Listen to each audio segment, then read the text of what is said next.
Bonjour, dans cette première vidéo sur les statistiques, je vous explique les notions d'étendue, de moyenne arithmétique, de médiane, de quartile et de diagramme en boîte.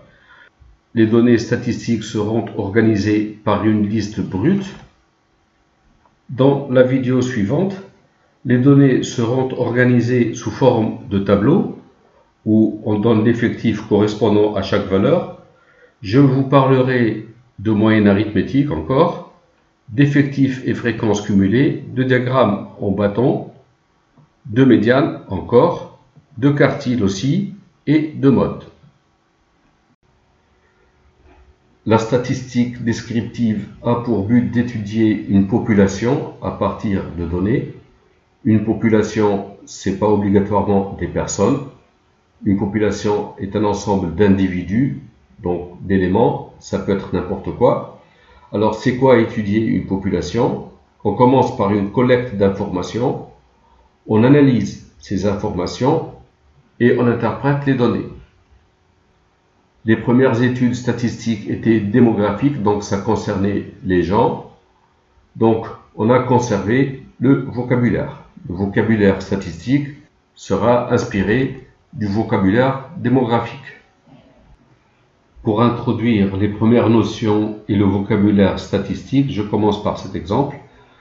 Un album de musique comporte 13 titres dont les durées sont les suivantes. Les durées, le premier morceau de musique dure 3 minutes 20 secondes, le deuxième morceau dure 3 minutes 54 secondes, jusqu'au 13e qui dure 3 minutes 45 secondes.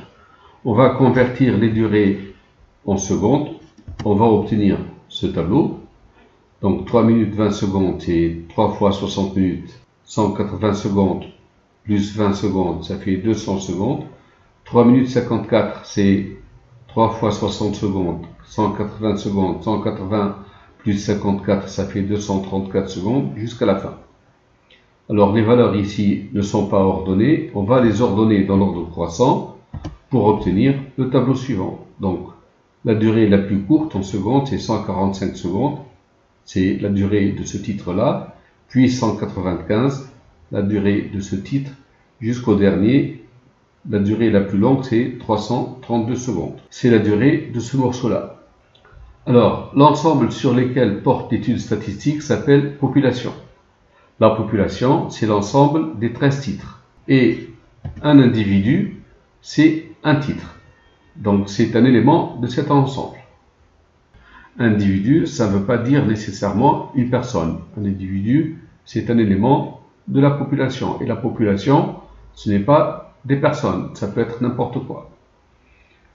L'étude statistique rend compte d'un aspect des individus.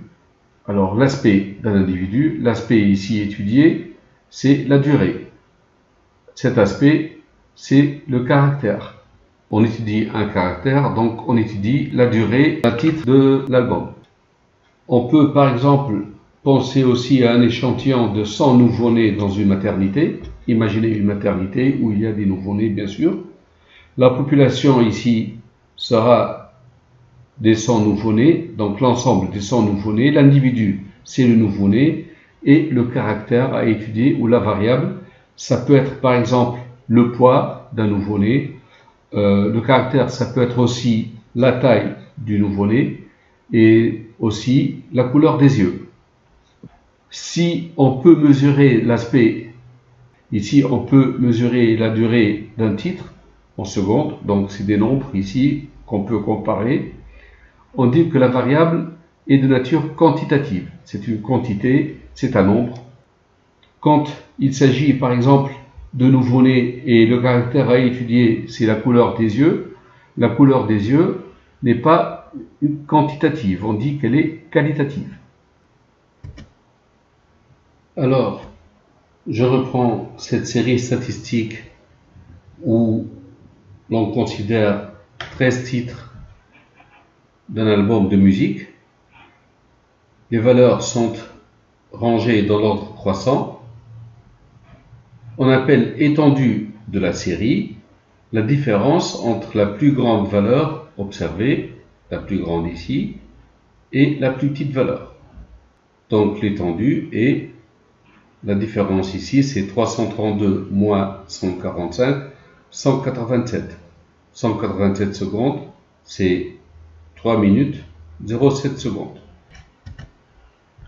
On appelle moyenne ou moyenne pondérée ou encore moyenne arithmétique de cette série. Alors cette série, il s'agit de durée de titres de musique. La moyenne, c'est la durée moyenne d'un titre de l'album. Comment on obtient cette moyenne? Si on appelle x1, x2 jusqu'à xn les valeurs de la variable, ici de x1 jusqu'à x13, la moyenne se calcule en effectuant la somme de toutes les valeurs divisée par l'effectif total. L'effectif total, c'est le nombre total d'individus, donc le nombre total de morceaux de musique. La moyenne, on la note généralement x bar, c'est la somme des valeurs, la somme de tous ces nombres-là, divisé par l'effectif total. L'effectif total ici, puisqu'il y a 13 titres dans l'album, on divise par 13. On obtient la moyenne, qui est la somme des durées ici, ça va faire 3329, qu'on divise par 13, c'est 256 à peu près, soit une moyenne de 4 minutes 16 secondes par titre. Et j'arrive à la définition de la médiane d'une série statistique. Imaginons une série qui a un certain nombre de valeurs. Donc voici les valeurs de la série statistique et on suppose que ces valeurs sont rangées dans l'ordre croissant. Eh bien, la médiane, si on la note ME, cette médiane, qu'est-ce qu'elle fait? Eh bien, elle sépare la série en deux moitiés de telle façon que le nombre d'individus qui ont une valeur de caractère inférieure à ME soit égal au nombre d'individus ayant une valeur de caractère supérieure à ME. Si je reprends cette série, la médiane ne peut pas être cette valeur parce que le nombre d'individus qui ont une valeur de caractère inférieure à cette valeur, il y en a 4, et le nombre d'individus ayant une valeur de caractère supérieure à cette valeur-là, il y en a 1, 2, 3, 4, 5, 6, 7, 8. Ce n'est pas le même nombre. La médiane va être 238 parce que le nombre d'individus qui ont une valeur de caractère inférieure à 238, il y en a 6, et le nombre d'individus ayant une valeur de caractère supérieure à 238, il y en a 6. Donc il y a 6 titres qui ont une durée inférieure à 238 secondes et 6 titres qui ont une durée supérieure à 238 secondes. Et la définition de la médiane généralement notée ME, est la valeur qui sépare les données ordonnées en valeurs croissantes en deux moitiés égales. La moitié des individus prennent des valeurs qui lui soient inférieures, donc la moitié prend une valeur de caractère inférieure à ME, l'autre moitié prenant une valeur qui lui est supérieure. Donc l'autre moitié, ça comporte des valeurs qui sont supérieures à ME. Supposons que la série comporte 12 valeurs, donc l'album comporte 12 morceaux. La valeur de la médiane ne pourra pas être 236 parce qu'il y a 5 valeurs inférieures à 236 et 6 valeurs supérieures à 236, donc cette valeur ne sépare pas la série en deux parties égales. La médiane ne peut pas être égale à 238 non plus, parce qu'il y a 6 valeurs inférieures à 238 et 5 valeurs supérieures à 238. Donc 238 ne sépare pas la série en deux parties égales non plus. Dans ce cas-là, on convient de prendre pour médiane la demi-somme de ces deux valeurs-là. Donc la médiane sera 236 plus 238 divisé par 2, c'est-à-dire 237. La médiane sera ici 237. Donc ce n'est pas une valeur de caractère, pas nécessairement une valeur du tableau. On retient donc le résultat suivant. Si le nombre d'individus est impair, ici le nombre d'individus, l'effectif total, c'est n qui est égal à 13. On prend la valeur centrale comme valeur médiane. On calcule donc n plus 1 sur 2. n c'est 13, 1 plus 1 c'est 14 divisé par 2, c'est égal à 7. Et on prend la valeur de rang n plus 1 sur 2. Donc la valeur de rang 7. La septième valeur. 1, 2, 3, 4, 5, 6, 7. Si n est pair, donc ici n est égal à 12, on calcule n divisé par 2, donc 12 divisé par 2 c'est 6, on prend la sixième et la septième valeur, on prend des valeurs de rang n sur 2 et n sur 2 plus 1, donc entre 6 et 7, et la médiane c'est la demi-somme de ces valeurs-là. Je résume, la médiane, généralement notée ME d'une série statistique, est la valeur qui sépare les données ordonnées en valeurs croissantes en deux moitiés égales. La moitié des individus prennent une valeur qui lui soit inférieure, donc la moitié des individus prennent une valeur inférieure à ME, l'autre moitié prenant une valeur qui lui soit supérieure. Donc l'autre moitié prend une valeur de caractère supérieure à la médiane. Alors si l'effectif total est impair, le cas ici, on a 13 individus, la médiane est la valeur centrale. Donc la valeur centrale, on a 13, on calcule 13 plus 1 sur 2, la septième valeur. 1, 2, 3, 4, 5, 6, 7. La médiane, c'est 238. Si le nombre d'individus est pair, donc si je considère cette série statistique où il n'y a que 12 valeurs, 1, 2, 3, 4, 5, 6, 7, 8, 9, 10, 11, 12, il n'y a pas de valeur centrale, eh bien la médiane est la demi-somme des deux valeurs centrales. Donc les deux valeurs centrales, c'est ces valeurs-là, on calcule la demi-somme. Donc 236 plus 238 divisé par 2, c'est 237. Là, j'arrive à la définition des quartiles. Voilà de quoi il s'agit. On considère une série dont les valeurs sont ordonnées dans l'ordre croissant. Ça nous donne un tableau. On a vu que la médiane divise ce tableau en deux parties égales. Il y a autant de valeurs à gauche que de valeurs à droite. Là, c'est la médiane. Ça peut être une valeur de caractère, donc une valeur de tableau. Ça peut ne pas l'être. Ça peut être la moyenne des deux valeurs centrales si le nombre de valeurs est pair. En ce qui concerne les quartiles, l'idée grossière, c'est de diviser la série en 4 parties égales. Voilà. Alors j'explique. Je reprends cette série. L'effectif total est n égale 12. Il y a 12 valeurs. La médiane, c'est la moyenne des deux valeurs centrales ici, c'est 237. Je vais définir le premier quartile que j'appelle Q1 de cette série comme étant la plus petite valeur de la série. Donc c'est une valeur de cette série, mais la plus petite, de telle façon que au moins 25% des valeurs, donc le quart des valeurs, lui soit inférieur ou égal. Alors, le quart des valeurs, comme il y a 12 valeurs, n sur 4, le quart des valeurs, c'est 3. Donc, on cherche une valeur de telle façon que au moins 3 valeurs soient inférieures à Q1. Bon, si je considère le nombre 234, est-ce que au moins 3 valeurs sont inférieures à 234? Oui. Mais est-ce que 234 est la plus petite valeur qui vérifie cette propriété?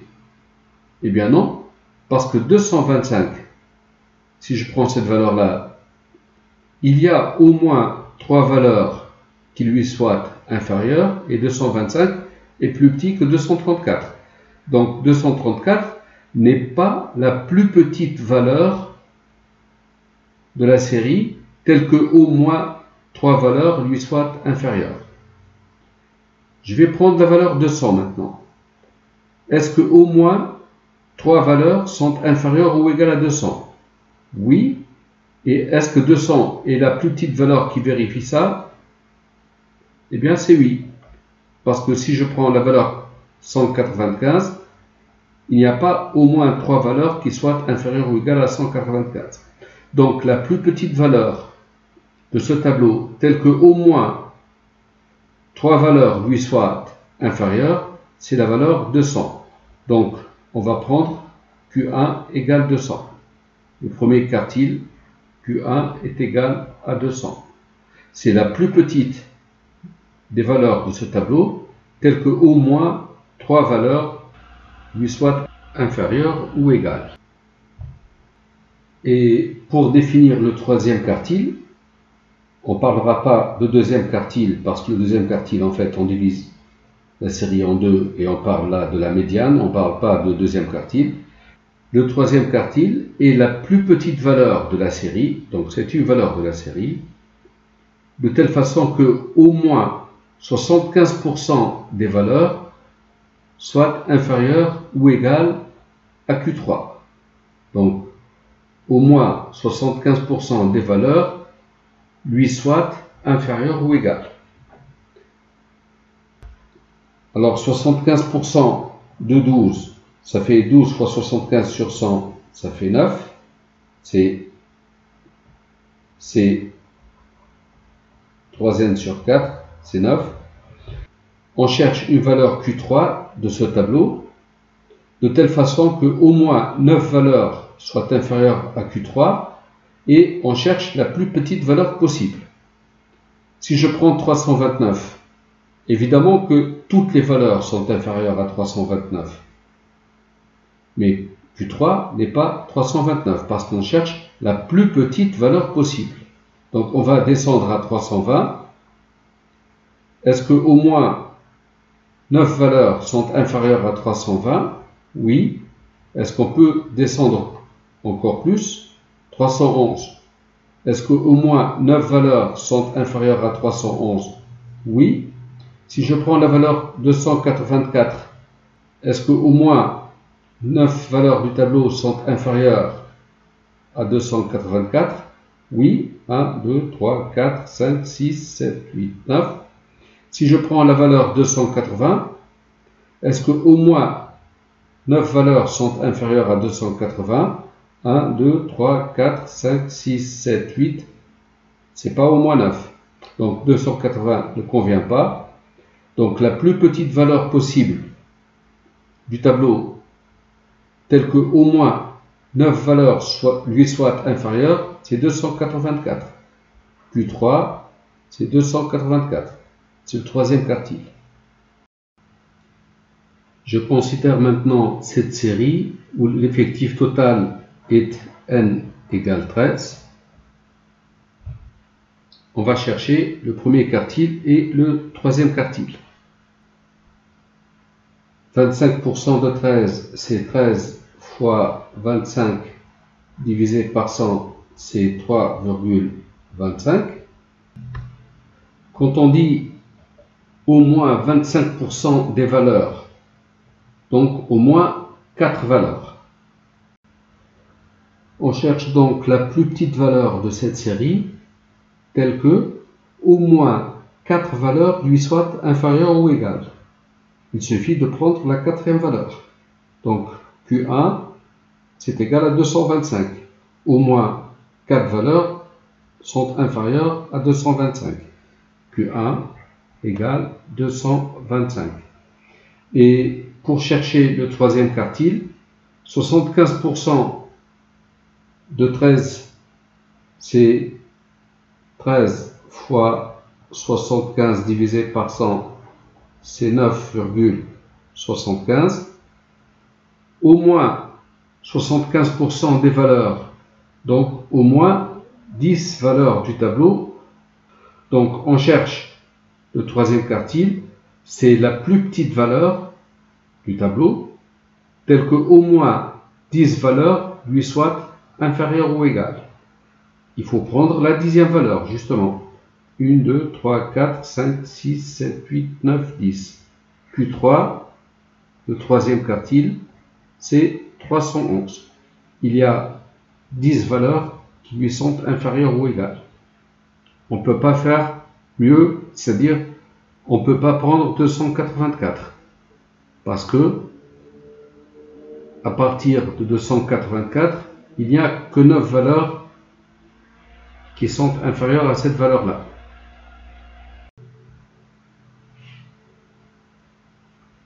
Donc finalement, pour chercher le premier et le troisième quartile, il y a deux cas, soit n est un nombre pair, ici n est égal à 12, soit n, l'effectif total, est impair, ici on a n égale 13.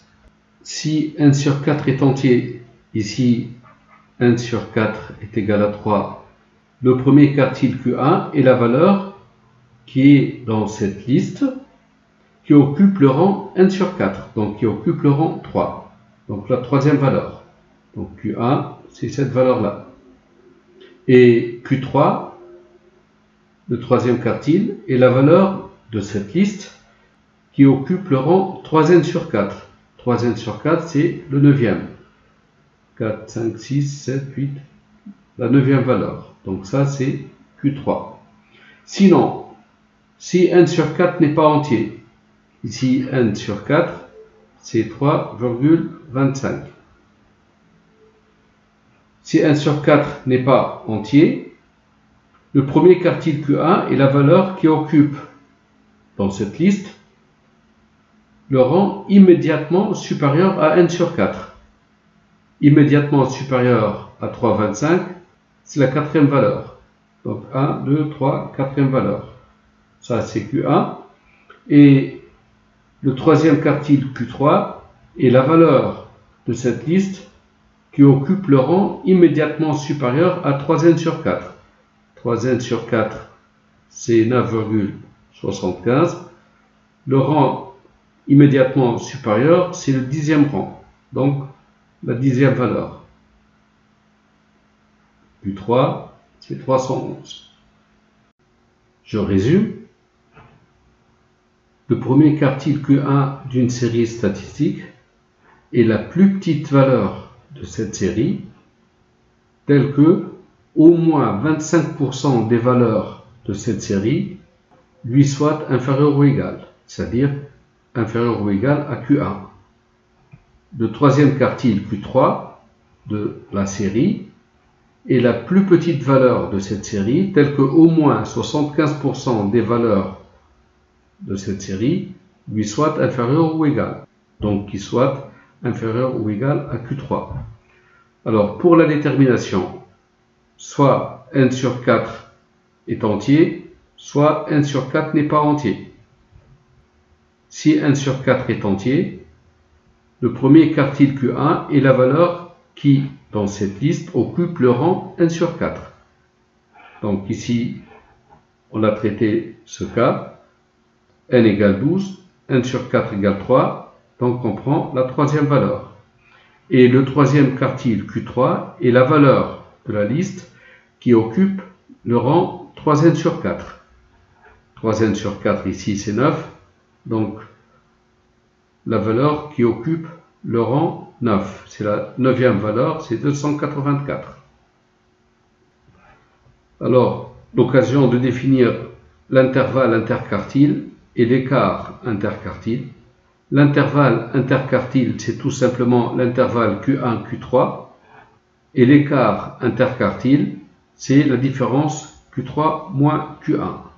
Donc, dans cet exemple, l'intervalle interquartile, c'est l'intervalle Q1-Q3.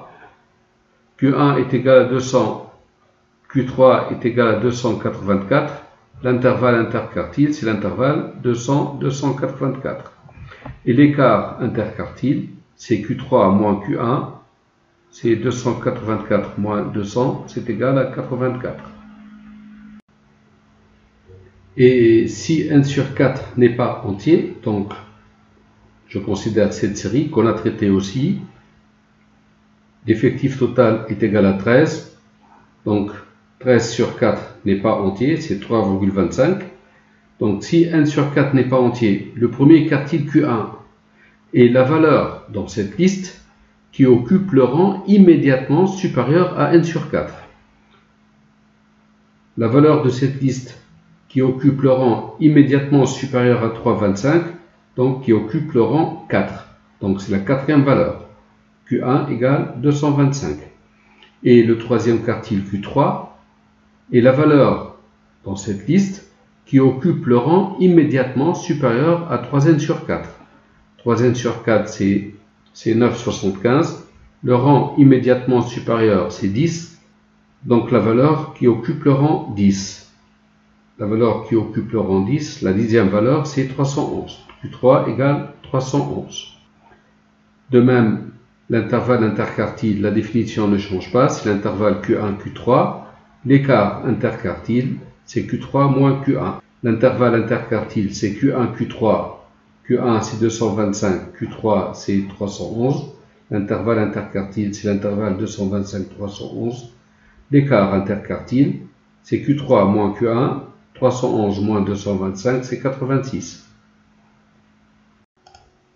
Je continue. Alors, le diagramme en boîte, appelé aussi boîte à moustache, c'est ce que vous voyez ici. On trace un trait, la valeur minimale 145, la valeur maximale 332, donc les valeurs extrêmes de la série, et puis on note le premier quartile Q1 225, la médiane 238 et le troisième quartile 311. Et on trace un rectangle ici, donc des traits verticaux comme ça, et un rectangle. Et ce diagramme, il met en évidence les paramètres de la série, justement, minimum, maximum, premier quartile, médiane et troisième quartile. Juste un rappel, ne pas confondre moyenne et médiane. La moyenne, c'est ici 256, la médiane, c'est 238. Ce n'est pas les mêmes variables. Un exercice récapitulatif. Lors d'une évaluation de mathématiques dans une classe de 14 élèves, les notes ont été les suivantes. Donc les notes varient de 7 à 19. Donc on a une population de 14 élèves, de 14 individus. Le caractère à étudier, c'est les notes. Et la première question, on cherche l'étendue. L'étendue est la différence entre les valeurs extrêmes. C'est 19 moins 7, c'est 12. Puis, on demande la moyenne. La moyenne de cette série, c'est la somme des notes divisée par l'effectif total qui est égal à 14. La somme des notes, 7 plus 7,5 jusqu'à 19, ça fait 171,5. Divisé par 14, on note x bar, la moyenne, c'est 12,25. La moyenne des élèves de la classe, c'est 12,25. On demande la médiane. Alors, pour trouver la valeur médiane, on a l'effectif total qui est égal à 14. N sur 2 est égal à 7. N est un nombre pair. Donc, la médiane, on prend la 7e valeur, puis la 8e valeur du tableau, et on calcule la moyenne des deux, la demi-somme. La 7e valeur, 1, 2, 3, 4, 5, 6, 7. Donc, la demi-somme de 10 plus 11, donc 10 plus 11 divisé par 2, la médiane c'est 10,5. Et pour le premier quartile, alors n est égal à 14, n sur 4 c'est 3,5. Ce n'est pas un entier, l'entier qui est juste après c'est 4. Donc, la valeur du tableau qui occupe le quatrième rang c'est 8,5. Le premier quartile est 8,5. Q1 égale 8,5. Pour le troisième quartile, 3n sur 4, c'est 10,5. Ce n'est pas un entier. L'entier qui est juste supérieur à 10,5, c'est 11. et la valeur du tableau qui occupe le rang 11, la 11e valeur, 1, 2, 3, 4, 5, 6, 7, 8, 9, 10, 11. La 11e valeur, c'est 17. Q3 égale 17. Et l'écart interquartile, c'est Q3 moins Q1. C'est 17 moins 8,5, c'est 8,5. L'intervalle interquartile, c'est l'intervalle Q1, Q3. C'est 8,5, 17. Et enfin, le diagramme en boîte, ou boîte à moustache. On considère sur une droite graduée, donc un axe, les valeurs extrêmes, donc la plus petite valeur c'est 7, la plus grande valeur c'est 19, et on inscrit le premier quartile Q1, 8,5, la médiane 10,5, le troisième quartile 17, et on dessine un rectangle ici, peu importe la hauteur ici, cette largeur. Donc ça revient à dessiner une moustache si on veut. Et ce dessin remplace tout ce texte. Donc toutes les informations, on les a ici. On remarque qu'il y a le quart des élèves qui ont une note entre 7 et 8,5. Le quart des élèves qui ont une note entre 17 et 19, une très bonne note. La moitié des élèves qui ont une note entre 8,5 et 17. L'étendue, c'est 19 moins 7. Donc, on a plein d'informations sur ce dessin-là, sur cette boîte à moustaches. Et donc, voilà, c'est la fin de la vidéo. Merci d'avoir suivi.